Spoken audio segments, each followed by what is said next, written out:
This is a preview of the presentation that I'm going to give for the local chapter of the National Organization for Women on September 13th. Everyone is invited, so please join us. The Florida Constitution, Article 9, is what tells our state representatives that they must fund public education. And when this was written, public education for K through 12 was the neighborhood and the magnet schools. And starting in 1996, the Florida State Legislature approved Florida's charter school law.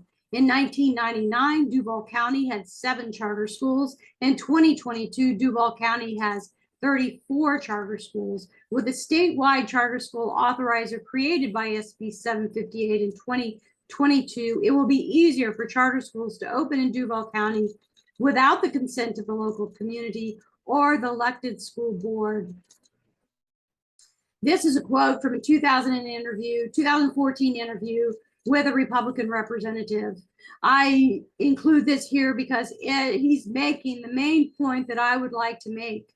We need to look at where that money's going, making sure it remains in the public sector, that the assets remain for the public, that it doesn't just go into lease options that maybe get turned over to private corporations. My main point is keep publicly funded school buildings within the public school system.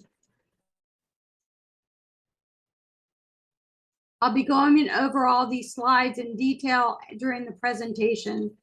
This is the main statute that I want to cover and try to convince your state representatives that they need to strengthen and enforce this statute. This is how the statute reads.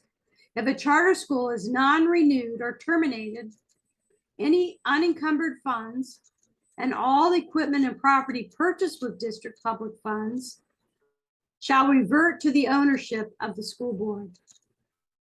This statute needs to be enforced and strengthened. I did a public records request, and this did not happen in our county. Charter schools closed, and the unencumbered funds and the property purchased with the district public funds did not revert to the ownership of this district school board.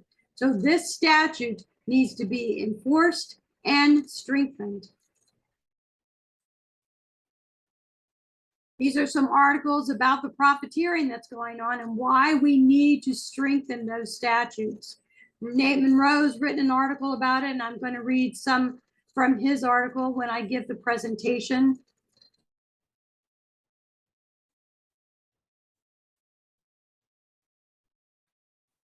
League of Women Voters study by Sue Legg. I'm going to quote a little bit from her study. Mark Woods wrote an article about it. I'm going to quote a little bit from his article. Then I'm going to talk about PICO funding. PICO funding is the main way the state gives to K through 12 for fixed capital outlay funding.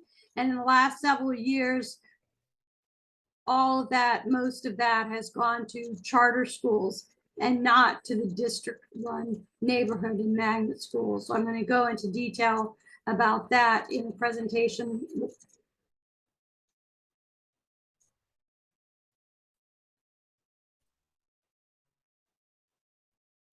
Then I'm going to talk about how, because of the lack of funding from the state, each of the individual counties had to raise local taxes, sales surtax, and property taxes to fund their public schools.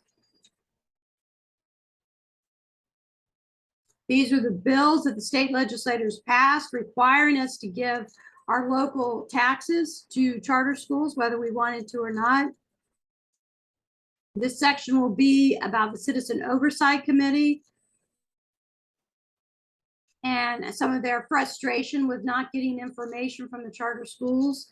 If we're going to enforce that statute 1013.625, then we need to know how much of our sales surtax money each charter school received, how they spent the money, and what are the unencumbered funds. 2020 investigative report reveals that Florida is #2 in the country for charter school closures. An Integrity Florida report said that there's been 1,000 charter schools that open in Florida. 409 of them have already closed. This is another screenshot of the Florida Statute 1013.625. And this is the screenshot of my public records request, where I found out that no funds or assets reverted to the school district when charter schools closed in our county. The school boards are not in control, our elected school boards are not in control of the charter schools. The charter schools have their own school board. The elected school boards are controlling the district-run schools, which is the neighborhood and the magnet schools. I'm going to talk a little bit about 758 that was passed this year and how it hurts the regulations. It didn't strengthen any regulations concerning the profiteering by charter schools. So we need to fix that. But you have to have a public outcry or they're not going to fix it, I don't think. And this section is talking about some federal regulations but they will only apply to charter schools seeking federal grant money. This section is going to talk about 2012 study done by the League of Women Voters and some of the recommendations that they've made that nobody's adopted. They need to adopt these. They have some really good suggestions. I'm going to talk a little bit about the difference between charter schools and district-run schools. And that's the end. I hope you'll join us on September 13th. You can find more details at jacksonvillenow.org, the event page. Thank you.